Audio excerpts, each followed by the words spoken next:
¿Listo? Buenas tardes, amados hermanos, familia en Cristo, Señor los bendiga. Es un buen tiempo para poder estar aquí en casa, reunidos todos y pues estando en esta tarde, ¿verdad? Con muchas situaciones que estamos ahorita difíciles, ¿verdad? Quiero hoy compartir un tema que hemos titulado Padeciendo en la voluntad de Dios. Y vamos a esperar un momentito. Parece que por ahí anda un panadero. Y mientras es así, quiero mandar unos saludos a los hermanos de la Iglesia Casa de Oración, a todo el liderazgo, todos los hermanos que están ahí en sus casas recluidos y obedeciendo, ¿verdad?, la voluntad del Señor. Y también en medio de eso, como dice Romanos 13, ¿verdad?, obedeciendo las leyes de esta tierra. Saludo a los hermanos de la Iglesia Casa de Oración, saludo a los hermanos de la Iglesia en Gámbara, a los hermanos de la Iglesia en Sirianes y también a todos los pastores amigos de Stockton, al pastor Valdemar, Leonel, Gilberto, a todos los hermanos, Sergio, Luis, Paco, todos los hermanos con los que hemos estado conviviendo, a los pastores ahí del instituto en Uruapan, también hermano José, Tomás, Héctor, Evelio, Martín, Carlos, hermano Víctor, hermano Marcos, a todos los hermanos quiero mandarles un saludo y agradeciendo a Dios por este tiempo que estamos aquí recluidos en casa. Y voy a iniciar con una cita de la palabra del Señor en la primera carta del apóstol Pedro, en el capítulo 4, en el verso 12, cuando dice: Amados, no os sorprendáis del fuego de prueba que os ha sobrevenido, como si alguna cosa extraña os aconteciese, sino gozaos por cuanto sois participantes de los padecimientos de Cristo, porque también en la revelación de su gloria os gocéis con alegría.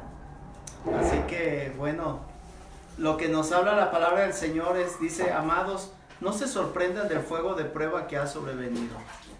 Y entonces quiere decir que la prueba es algo natural o cotidiano en la vida del creyente, no debe de sorprendernos. Y dice: como si alguna extraña cosa os aconteciese, sino gócense por cuanto sois participantes de los padecimientos de Cristo, para que también en la revelación de su gloria se gocen con alegría.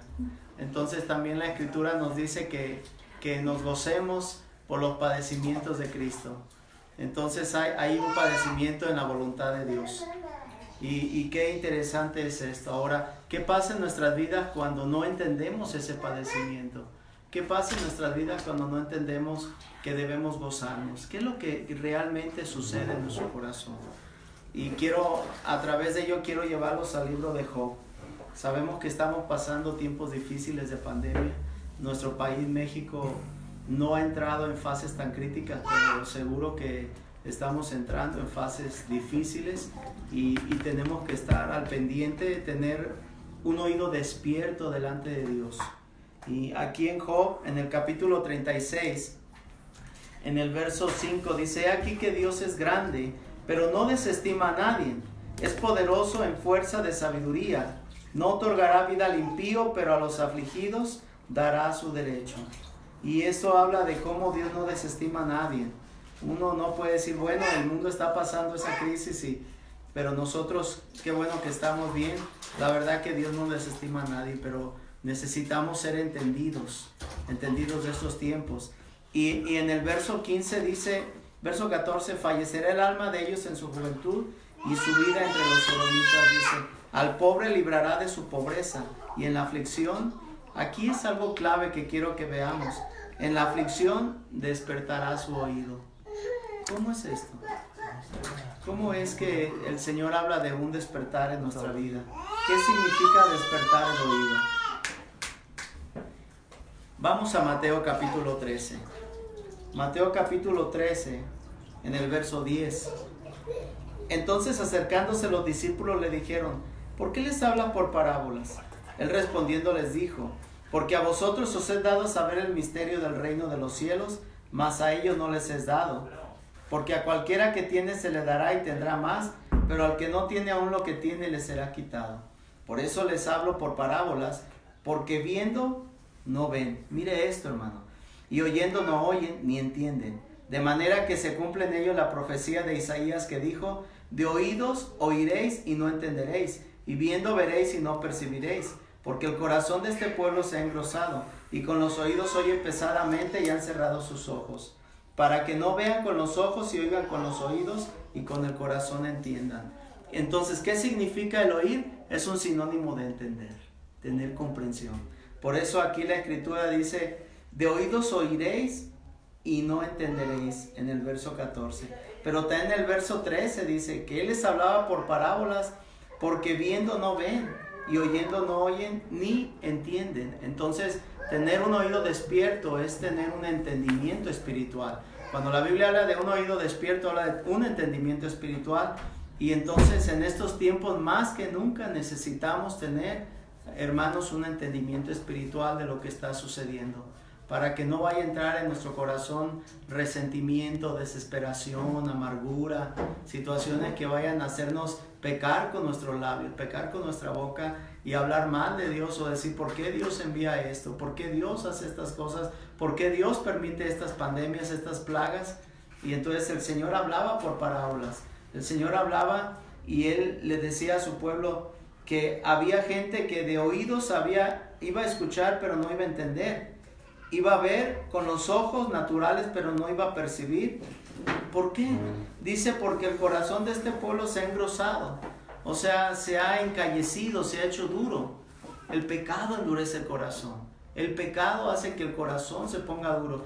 Y cuando vienen las pruebas para el mundo, el pecado hace que se endurezca más. Pero cuando vienen las pruebas para el pueblo de Dios, el Señor quiere limpiarnos. Si hay algún pecado en nuestro corazón, tenemos que volvernos a Dios, tenemos que pedir perdón a Dios y pedirle que Él abra nuestro ojo, despierte nuestro oído y que nos limpie de todo pecado, arrepentirnos, buscar como familia. Mire cómo Dios nos está uniendo como familia para que estemos encerrados. El hombre, sus pies, dice que muchos se encaminan hacia el mal, hacia el pecado, pero hoy nos tienen cerrados en casas, en hogares. Aprovechemos este tiempo, amados hermanos, aprovechemos tiempo de búsqueda de Dios como familia, aprovechemos este tiempo para pedir al Señor perdón, para humillarnos delante de Él. Si mi pueblo se humillare, sobre el cual mi nombre es invocado, es su pueblo el que tiene que humillarse en estos tiempos difíciles, para no con los oídos pesadamente, ni cerrar los ojos. La sanidad puede traer el Señor en muchas vidas si solo el pueblo se arrepintiera, si solo el pueblo se volviera a Dios, si solo el pueblo tuviera meditación en la palabra.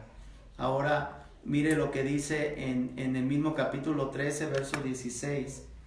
Dice: pero bienaventurados vuestros ojos porque ven, y vuestros oídos porque oyen. Porque de cierto os digo que muchos profetas y justos desearon ver lo que veis, y no vieron, ni oír lo que oís, y no oyeron. ¿Qué es lo que vio Pedro, lo que vio Santiago, lo que vio Mateo? ¿Qué es lo que vieron ellos? No es lo que vieron, es a quién vieron: al Señor. Bienaventurados vuestros ojos, porque vieron al Mesías. Bienaventurados los ojos de aquel Simeón, que el Espíritu Santo le dijo que no iba a morir hasta que no mirara, no contemplara al Señor. Y cuando el Señor nació y fue presentado, Él pudo ser uno de los primeros en contemplarlo. Así nosotros podamos contemplar al Señor, mirar su hermosura, mirar su santidad. Ahora quiero llevarlos a Hebreos en el capítulo 12, el libro de los Hebreos. Que nuestra oración, amados hermanos, en esta tarde sea: Señor, dame oídos para entender, dame ojos para ver, dame oídos para percibir qué está pasando, no solo sobre la tierra, sino personalmente en cada familia, en cada vida particularmente. ¿Qué quieres con mi vida, Señor? ¿Qué tienes con mi corazón? ¿Qué pecado hay que quieres que yo deje? Y llevándolos en Hebreos en el capítulo 12, porque dice él: bienaventurados los que veis. Y lo que dice en el capítulo 12 de Hebreos, en el verso 2, dice: puesto los ojos en Jesús, el autor y consumador de la fe, el cual por el gozo puesto delante de él sufrió la cruz, menospreciando el oprobio, y se sentó a la diestra del trono de Dios. Una cosa importante que yo quisiera, hermanos, que viéramos en esta reflexión, que podamos mirar esta parte cuando dice este escritor de Hebreos: puesto los ojos en Jesús. Pongamos en esta tarde los ojos en Jesús.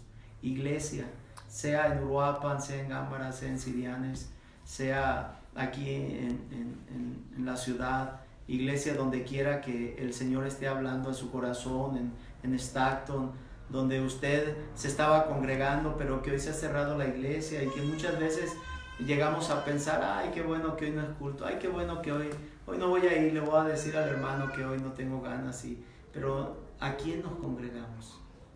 Si no es a Cristo, no es al pastor, no es a los hermanos, no es al pastor, es a Cristo al que nos congregamos. Y hoy que se cierran muchas iglesias, se cierran edificios, pero el corazón del Señor sigue abierto, el amor del Señor sigue abierto. La Biblia dice que de tal manera amó Dios al mundo que ha dado a su Hijo unigénito para que todo aquel que en Él crea no se pierda, mas tenga vida eterna. La Biblia nos enseña que Dios muestra su amor para con nosotros, en que siendo pecadores Cristo murió por nosotros. Pero el pueblo de Dios, un pueblo que debe de ser entendido en estos tiempos, para no solo volverse al Señor, sino también para predicar a Cristo. Y entonces una consideración que debemos de tener en esta tarde, puesto los ojos, no en las plagas, no en la pandemia, no, sí orar por todos ellos, sí pedir, sí interceder, pero puesto los ojos en Jesús, no en los médicos, puesto los ojos en Jesús. Pero oremos por los médicos que están arriesgando sus vidas, oremos por los enfermeros, las enfermeras, oremos por todas las personas que tienen que estar trabajando y arriesgando sus vidas, pero también como iglesia seamos prudentes, guardemos nuestro corazón del pecado, pero también guardémonos en los hogares. Y todo este tiempo de cuarentena, así como también 40 días y 40 noches estuvo Noé en el arca, así como Moisés 40 días separado del pueblo de Dios, así también nosotros permitamos que en esta cuarentena tengamos un corazón limpio, puro delante del Señor. Y termino con esto, dice Hebreos 12:2, considerad aquel que sufrió tal contradicción de pecadores contra sí mismo, para que vuestro ánimo no se canse hasta desmayar, porque aún no habéis resistido hasta la sangre, combatiendo contra el pecado. Aleluya.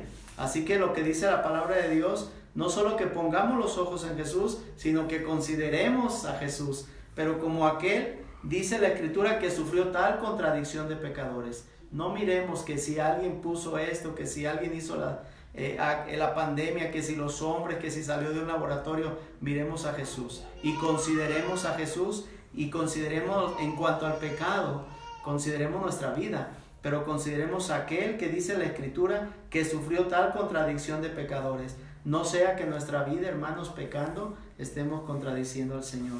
Y dice, para que vuestro ánimo no se canse hasta desmayar, porque aún no habéis resistido hasta la sangre, combatiendo contra el pecado. Y habéis olvidado ya la exhortación que como a hijos se os dirige, diciendo, hijo mío, no menosprecies la disciplina del Señor, ni desmayes cuando eres reprendido por Él, porque el Señor al que ama disciplina y azota a todo aquel que recibe como hijo. Así que la palabra de Dios nos exhorta a mirar a Jesús, considerar a Jesús, pero también no menospreciar, no desvalorar la disciplina cuando viene sobre nuestra vida. No desvalorar, no quitarle valor, porque la palabra de Dios nos habla con tanta ternura que dice una exhortación que como a hijos, y también dice hijo mío, y también dice porque el Señor al que ama disciplina y azota a aquel que recibe como hijo. Hermanos, que el Señor les bendiga en esta tarde. Les animo a que si hay alguna disciplina en vuestros corazones, no la menospreciemos y nos volvamos a Dios en nuestros hogares, en la intimidad, como dice Mateo, buscar al Señor, ¿verdad? Al Padre en lo secreto, y tu Padre que ve en lo secreto te recompensará en público. Pueblo de Dios, busquemos al Señor Jesucristo en esa intimidad y como familia también. No menospreciemos la disciplina, demos gracias a Dios y consideremos al Señor. Iglesia de Sirianes, también el Señor los bendiga, les amo mucho. Iglesia en Stockton, les amo mucho, y toda mi familia les recuerda con mucho gozo en el Señor. Que la paz de Cristo sea con ustedes. Y antes de terminar, mi esposa quiere darles un saludo. Pasa, Silvia, por favor. Ella quiere darles un saludo. Ven, mi amor, siéntate. Dales un saludo. Hermanos, que el Señor les bendiga. Estamos viviendo tiempos difíciles, tiempos de ahorita de la pandemia, pero orando al Señor que Él sea el que traiga salud a nuestras vidas y nos guarde de esta pandemia que estamos viviendo, y saludos a todos los hermanos. Nosotros estamos también orando, buscando al Señor. Es tiempo de como familia estemos buscando el rostro del Señor, porque estamos viendo los últimos tiempos, la venida del Señor está a la puerta y es tiempo de reconciliarnos con nuestro Señor Jesucristo. Que Dios los bendiga. Amén. Y no olviden de obedecer las autoridades y toda regla que viene de parte de Dios, Romanos 13, y en ello obedecemos también al Señor y seamos prudentes. Que la paz de Cristo sea con ustedes. Si Dios nos lo permite, nos vemos en esta misma semana. Bendiciones.